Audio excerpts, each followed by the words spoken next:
omulamwa guli gumu kusuula gavumenti eno kugijjako ne tukwata eggwanga ne tulitereeza kubanga eno gavumenti tesobola kulwanyisa nguzi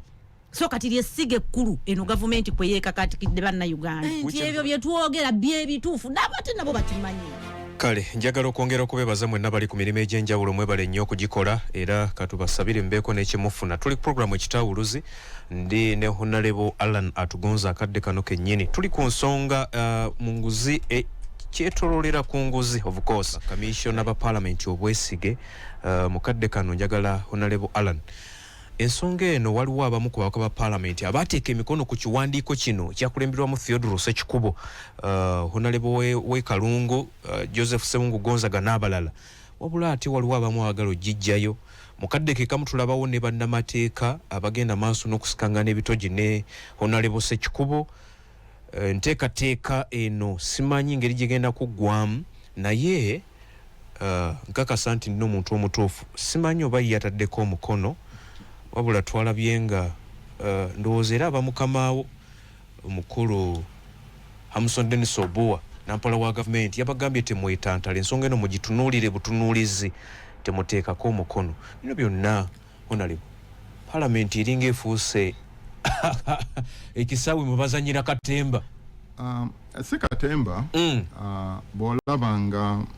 ekintu nga kiddingana manya waliwo owaffe tugamba tiwali muka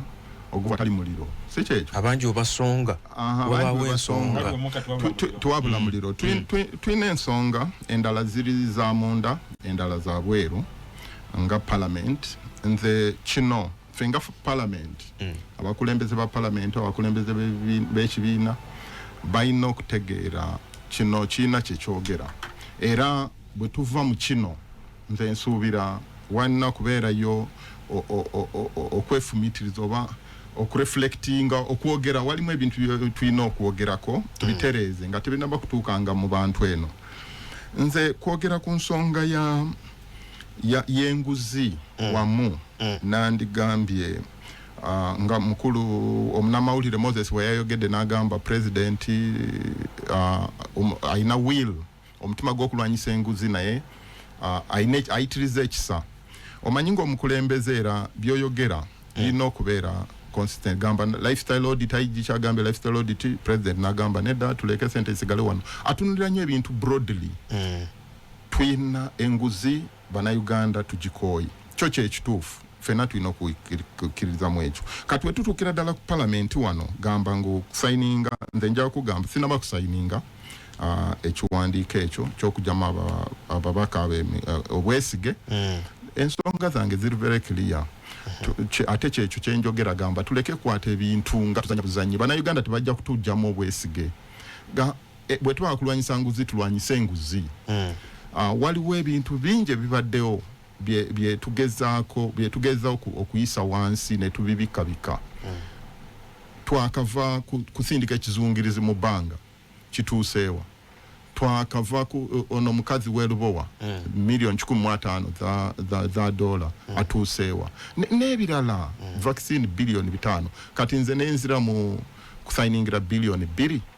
so waliwo ekizibu n'ebyo biri intano ne tukwate enguzi tunyiige tugirwanyisize wamu kubanga etumalawo. Bw'otuuka malwaliro nga nze omubaka n'entuuka mu constituency n'osanga abakazi tebalina ebitanda n'osanga tewali ddagala n'osanga ambulance terina mafuta ebyo ebintu byebiruma bannayuganda kati omuntu najja nazanyisa buwumbi si buwumbi bubiri buno bwetwogerako. So bwe tuba tulina kuvaayo tulwanyise enguzi tugirwanyise ng'abantu nga tukitegeeza bw'abeera mulamuzi ng'alidde enguzi naye bamugjeyo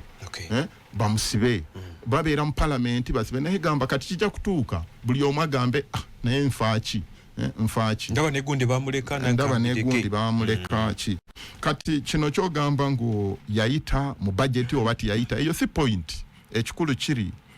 waliwo enguzi bwebeera nga weeri then tukyangange ng'abantu. So nze njagala fenna tubeere n'emission emu bannayuganda akyogedde bulungi evira ddala ku family evira ddala mu driver wa taxi evira kati ffe ng'abakulembeze ffe tulina okubeera nga tooki y'abantu kubanga ffe ate zaffe nnyingi nnyo sente ezibbibwa nnyingi nnyo kati ekyo ekirina okutunulira tukirwansi ffenna tukikyawe tusobole okuyamba abantu batandika okufuna kuganyirwa misolo gyabwe kinze kyensobola okugamba webale nnyo webalire ddala Honorable kangendeko wa Honorable Alice Nannungi ndowooza tuwunzika ensonga y'enguzi eno yetobeseemu n'ensonga z'abakamisiona Honorable Alice ensonga eno ekutte wansi ne waggulu nalabyeko wiiki eno Honorable Mpuuga yavuddeyo n'agamba nti abanoonya emikono okumuggyamu obwesige ne bakamisiona abalala bakimanye nti ensonga eno terina lugendo kyogedde nga alina amaanyi mangi kubanga era alinga ayina bwino akimanyi terina lugendo twalabyeko ne Asumani basaalirwa ng'agamba nti tebalina kibagenda kufunamu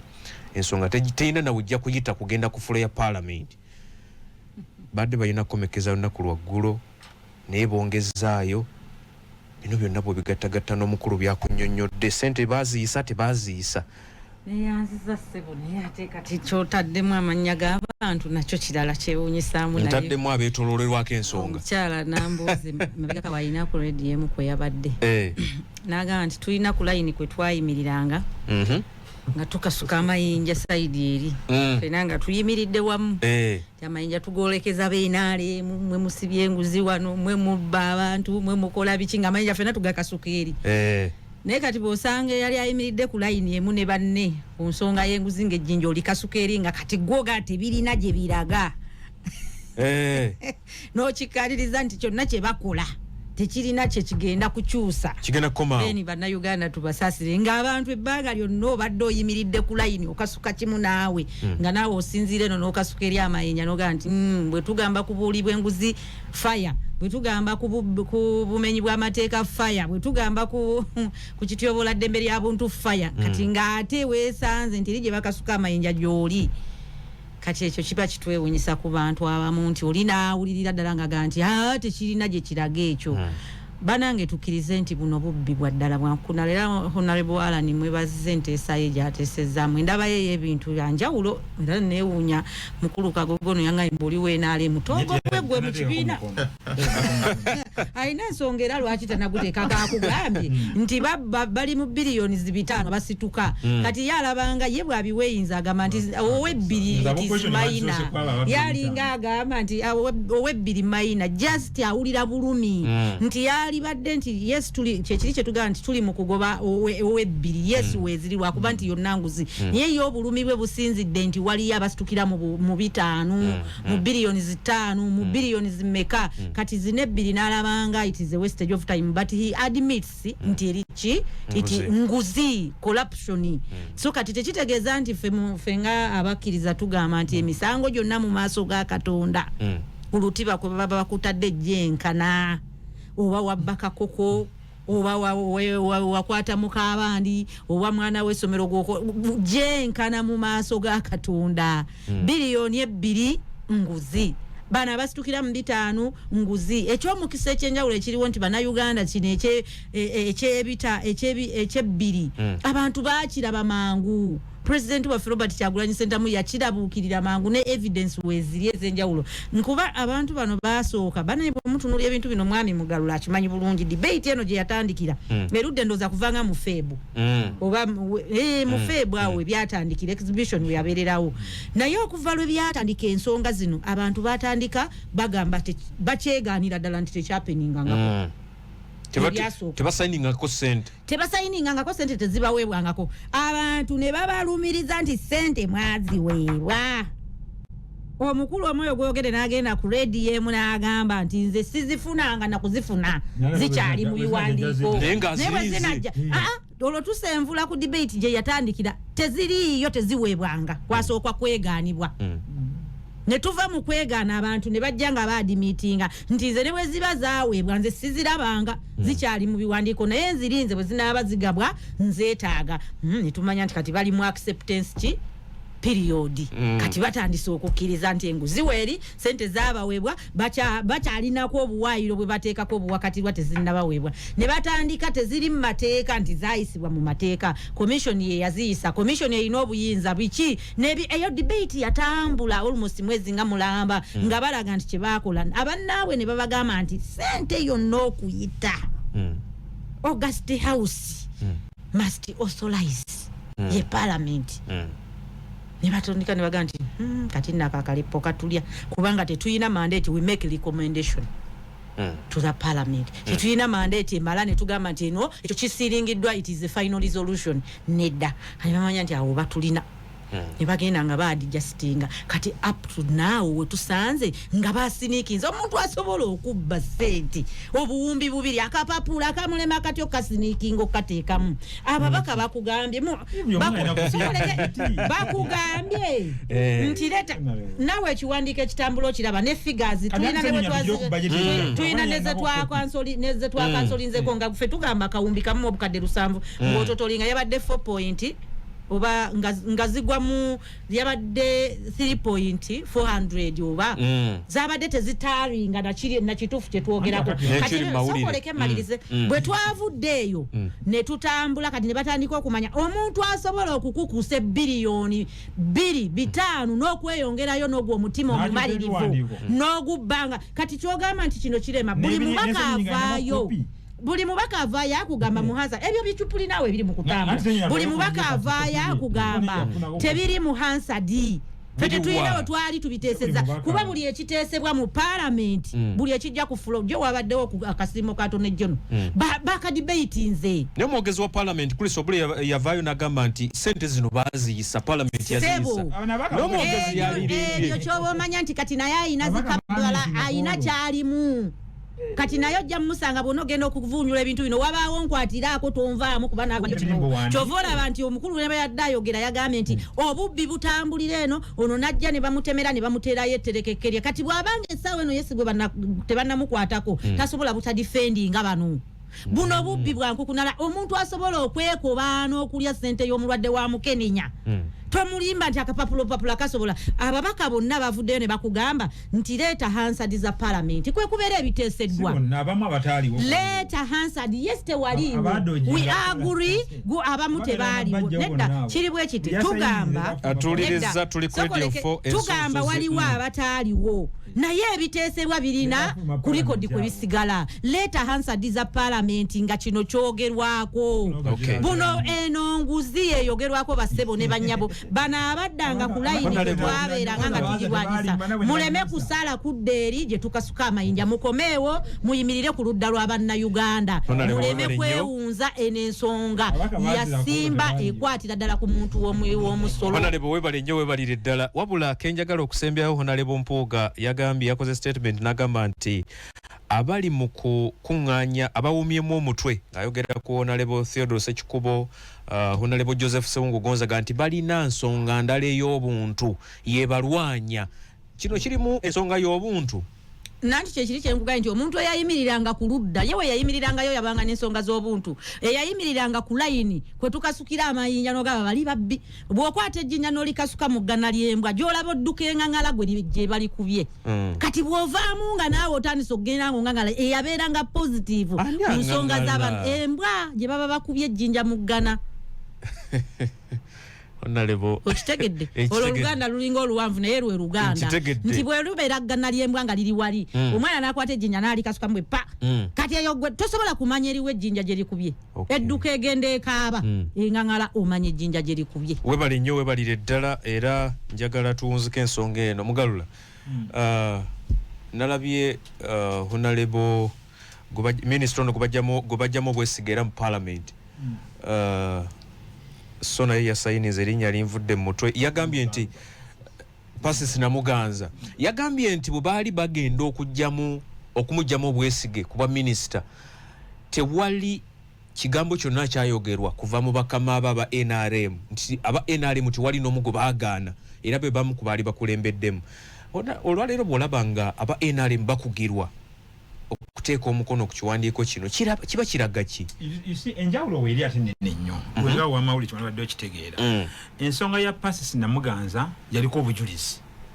Evidence yaliwo. Era evidence eyo bagitepulinga ne mu parliament. Ne bagisa ne screen zonna. Namuganza byayogeranga ngejjavolanga mu speaker, ngejjavolanga mu amakaga speaker n'ebirala. Ensonga honorable zaake naye yaliko obujulizi. Era webiraba byonna. Naye ensonga ya speaker ensonga ya ba commissioners tali mubaka yataddeko because Myawu was there. Naliyo ku parliament era nga nese kikuba wali. Ombaka bwajasako busa mukono n'atambula n'agenda. Tewali kiwandiiko kyonna kyasoma, tewaliwo evidence yonna nayo neeriwo nti gundi yali yazifuna wano, yazifuna ku nnaku bweruti, yafuna sente bwezi, tewaliiwo. Namuganza byayogerako nga minister. Namuganza byayogera nga minister. Yayina kikyobuuziza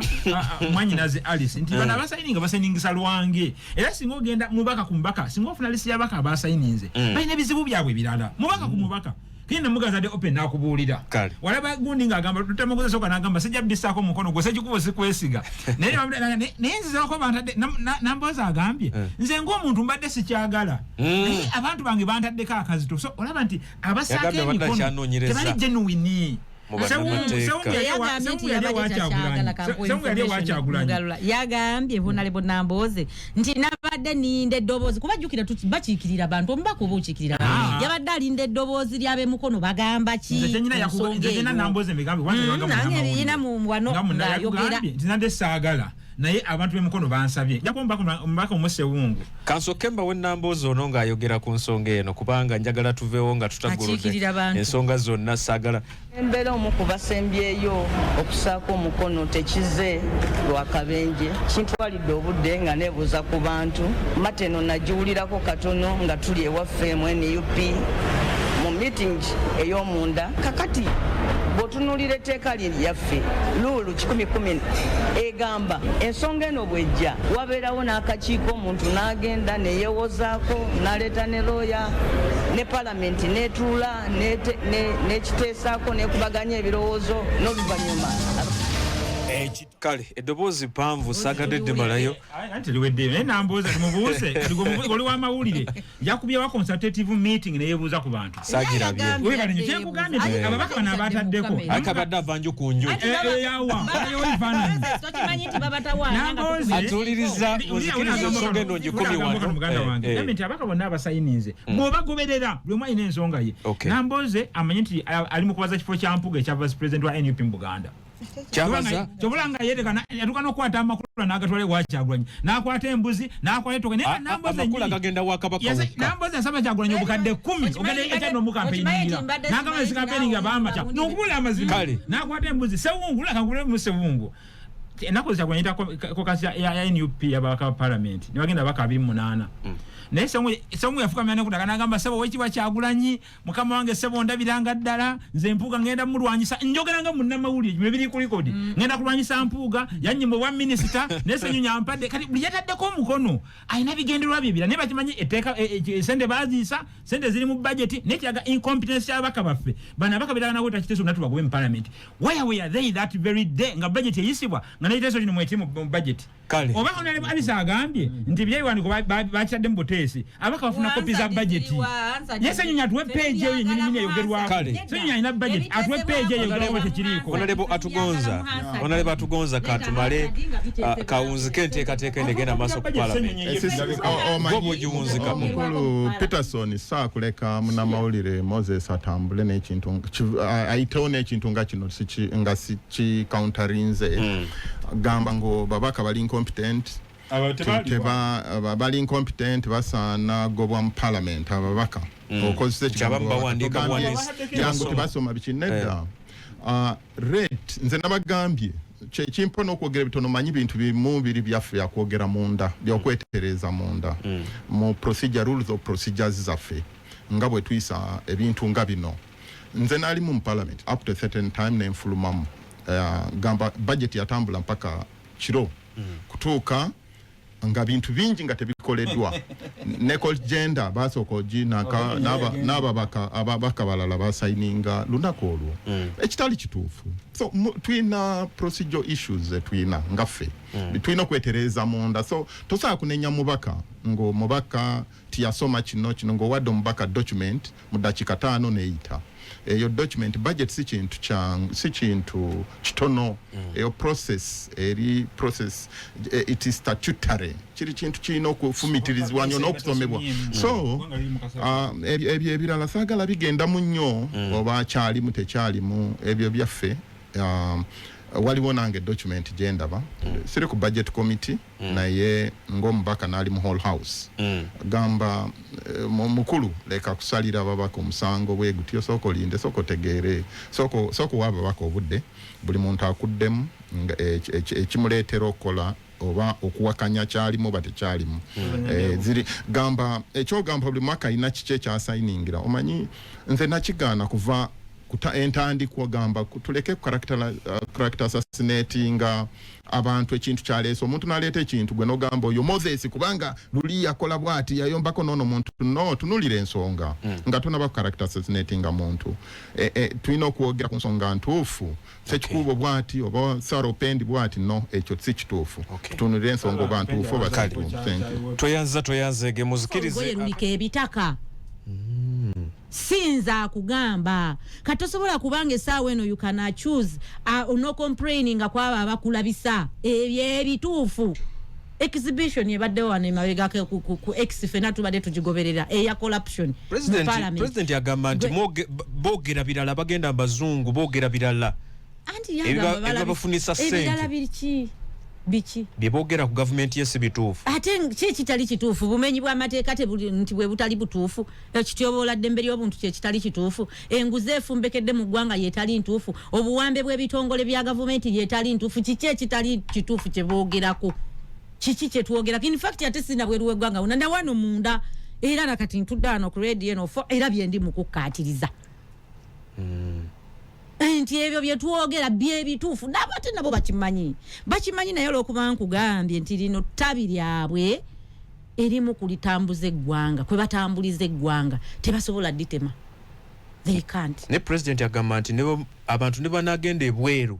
ne bagwa mu Uganda tewali agenda kumojja ku mulamwa gwaliko tuwulirayo omukolo ogw'okwebaza Katonda gutegekeddwaho Honorable Mathasi Mpuuga Nsamba Bed Bwanika simanyi oba gwe munnabudde onaabaayo nga tuggalirawo ddala topic erindi okenzije katono kwekyo ey'enguzi tukkiriziganye bannayuganda nti eno gavumenti tesobola kulwanyisa nguzi kubanga lyerimu ku ttabi kwetudde tesobola kutema tabi kwetudde fena tukanye ekyo buli omu ne bw'onookyetooloola ne bwe tunagenda mu bitongole byettabi kwe batudde yemu ku mpaji ebanywereza mu buyinza so tebasobola kulwanyisa nguzi ekyo tukirulinge out tewaliiwo ne bw'onooleeta amakubo gatya omulamwa guli gumu kusuula gavumenti eno kugijjako ne tukwata eggwanga ne tulitereeza kubanga bo bino biraba bye tuli mukola yes of course bo balina okukola ekyo kuba kyekiriwo esaawa eno naye kye tulina okukakana nga bannayuganda tukkaanye era tukkirize kyeno gavumenti enguzi tabikwetudde okulembera bannansi tesobola dditema era ebyo byolaba basiisiriza abantu baabwe just baba rotating ne babajja wano ne nabadde minister ono ne bamuzza wana amaloboozo mukendezaako ku bantu n'amaaso gaabwe naye nga tebaagala enguzi kuvaawo kubali erimu ku siga lyabwe kati Uganda etandise yegattiddwako essiga gabadde 3 kati ly'eryokuna ate nga lyekkulu golitonzeewo lyesiga ekkulu buli muntu alimanyi kuba zeziva eno ne zigenda zitabangula ebitongole essiga eddamuzi ne zigenda zeziri mu parliament zezigitabangudde mu executive zezifuga bwe zivaayo buli wamu nguzi so kati lyessiga ekkulu eno gavumenti kwe yeekakatikidde bannayuganda weekend tubale tubasuubira okubeera emityana ngaba NUP bwe tukomawo ogambye nti poliisi yayimiriza nedda president waffe ne secretariat be bayimiriza enteekateeka zaffe balina okukola accountability ku bye balina okukola of course ng'abapoliisi balina okubaako bye boogera ebikusanyusa baava ku miramu egyabwe kyova olaba mu kutandika wadde oyogera ne nkugamba nti olowooza poliisi ekyali ku bino bumenyi bw'amateeka obugenda ebigenda mu maaso mu ggwanga kati ne auditor general's report ne bwefulumeti anti corruption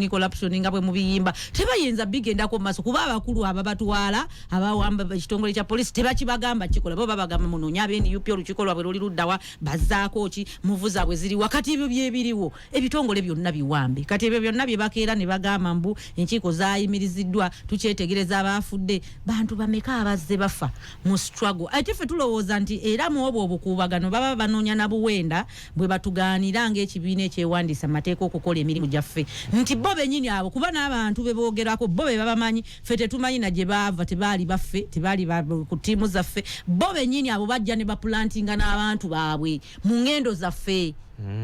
basobole okulabisiza ddala abantu ba NUP ng'ababi bukodyo kwegamba okufokasinga ku bintu ebiruma bannayuganda obumenyi bw'amateeka okubulwanyisa n'okukola biki babivaako banoonya NUP balagawa bannayuganda bonna tugezeeko kubeeranga na evidence mu Uganda muno wotwala omuntu n'ogamba kati ono wamulabe ng'ali enguzi ngu kiteeke mbuwandiike n'agaana oba nkurekodinge n'agaana kati gwegala bamuvunaane batya nga gwe totuyambye okukola ki okugaba obujulizi oba okuwaayo obujulizi so kyekyo kikulu ffenna bwe tuba bwakulwanyisa nguzi tukitegeeze tusalewo tugenda kulwanyisa nguzi naye bino bwayingibaira mukwano gwo n'okyesamba oba tabeera mukwano so tebijja akola kino kitegeeza ki ekyokuba nti President Museveni amanyi abantu abali mu Ministry ya Finance naye nga n'okutuusa kati bakyayogerwako bwogerwa nga tasobola kubakwatako nga ye president kubanga ye byonna yali waggulu wa buli kimu olaba nze lumu ekintu ky'enguzi kigazi kintu ky'enguzi kigazi ate abali enguzi mu audit oba mu kintu kyonna ky'okulwanyisa enkola embi oba crime wayina okubeerawo obumalirivu era wayina abantu abakolagana kati gwe bw'ofuna signature zonna otuuka mu kooti ofuluma omuntu ali anguzi n'omutwala mu kooti n'ofuluma naye bwe tuba bakulwanyisa nguzi tulina okugikwatira wamu nga bannayuganda kintu kino kituuse wala katugambe n'asalawo ngu ayagala kubonereza muntu n'amutwala mu kooti otuuka office za human rights nezivaayo office zino nezivaayo omuntu n'akusinga mu mateeka n'avaayo mu kooti so tulina okumakinga sure ngu ffenna tukwatidde wamu masiga gonna asatu parliament executive ne judiciary ekizibu kiri awo bwe tuba tetusolovinze ekyo muga Katonda muggulu tetugenda kisobola ekintu kino kubanga ne mu judiciary ayina sente tosobola amusiba so kati enteekateeka ezaffe ziyimiriziddwa secretariat police terina lukusa lutuyimiriza kuba tutegeeza ntegeeze buli we tubeera tulaga baleme okweyingizanga mu bitabakwatako basitikinge ku mateeka kye gabagamba okukola tebalina buyinza butuyimiriza ng'ekibiina ekiri registered mu mateeka nga tuli mu multi-party democracy. Akasembayo omukolo gw'okwebaza Katonda ku byaki togumanyi oguli ebuddo ntangaza nze sirina invitation Honorable Mathasi Mpuuga n'abakulu abalala b'eddibwanika bakozesa omukolo gwa kwebaza Katonda yakuliko ekitambiro kya misa kati atenze mbagana Katonda ng'abakulembeze buddu mwenna muteekeddwa okubeerayo tewali muntu alina kwefuga Katonda omuntu bw'aba yeetegese omukolo gwo yagenda asaba ezo nsonga saagala zingira makati zifuuka zitya national issue. Is it a topic to discuss? No, let me ask you. Is that a topic to discuss? No muntu ajiwulirize mbunanu njinategese okusaba wakawange. In fact nange nyinayo okusaba. Ngabiri mulumu. Nze sirwa abiri mulumu naye nyinayo okusaba kwange. Era nyakuyita mikwano gyange nyine ensonga zange ze nebaza Katonda. Kati nze ebyo byabo oba mikolo guli it is not a national issue. Ebyo tebirina makulu saagala kukwata budde bw'abantu bwe twazze buno obutono bwe tufisiza okwogera ku nsonga ezibaluma. Tudiscussing ebitayina makulu. Honorable katusibule. Honorable omukolo gw'enkya ogw'abazira. Yes. Owebale nnyo Peterson. Kati omukolo gw'enkya gw'abazira gwandibadde mukulu nnyo mu ggwanga. Gamba abazira be bantu abeewaddeyo ne bakola ebintu ebiyambe eggwanga ebyomuzinzi so lwandibadde lunaku lukulu nnyo naye kati we tutuuse abantu kati bakyategeera ani muzira abantu batwala omuzira kati bwobuuza omuntu kati Munnayuganda muzira wo yani ayinza kubeera omuntu alina sente nyingi, omuntu ayabba ennyo, omuntu ali mu celebu nga ye muzira we. Naye kati gamba tuviiriddwako kiri gamba abantu mu byobufuzi katugambe omuntu n'akola ensobi n'alekulira. Omuntu ngamba ng'abadde ayina by'amaanyi byakoze nga biyamba abantu wamu nga biyambira ddala abantu wamu omuntu niyeewaayo sacrifice yennyini gamba kati abantu ng'abo bavudde kati bw'otunuulira nga nze mu Uganda muno omuntu gwe nsobola okwogerako nga Miriam Matembe. Miriam Matemba ayimiridde ku principles ze for a very long time. Kati omuntu akola ensobi ne bamugamba resigninga oba ki n'alemwa oba n'atuuka n'ayingira mu gavumenti ng'alina byakkiriziganya nayo n'atuuka obudde n'alaba nga bintu bikyuse naye n'alemwa okuresigninga nga talina courage y'okukikola. So abazira bagenda batugwako as we move on tugenda olunaku luno ojja kubeera nga olunaku lulala lwona naye lwandibadde olunaku lwe tulina okwenyumirizaamu ne tunulira abazira baffe abazira betusigaza be bazira bali abagenda baggwawo eno. Webale nnyo Honorable Mugalula ekigambo kimu nti mweraba ab'emizannyo batuuse. Kale njagala okwebaza sebo tuwa mukisa okubeerako wano ate kasita abakulu bamala okuteesa ompadde obuzibu bw'amaanyi nnyo sina kyensobola kugattako naye ekyobuuza Honorable Alice ntobeereyo ndowooza kusaba kuba kw'abantu bonna kuba nti kusaba nandimusabye agenda yitabe okusaba kuba kwebaza njuli munabudu munne programu ekitawuluzi opposition nakwebaza Katonda genda obeere mu kusaba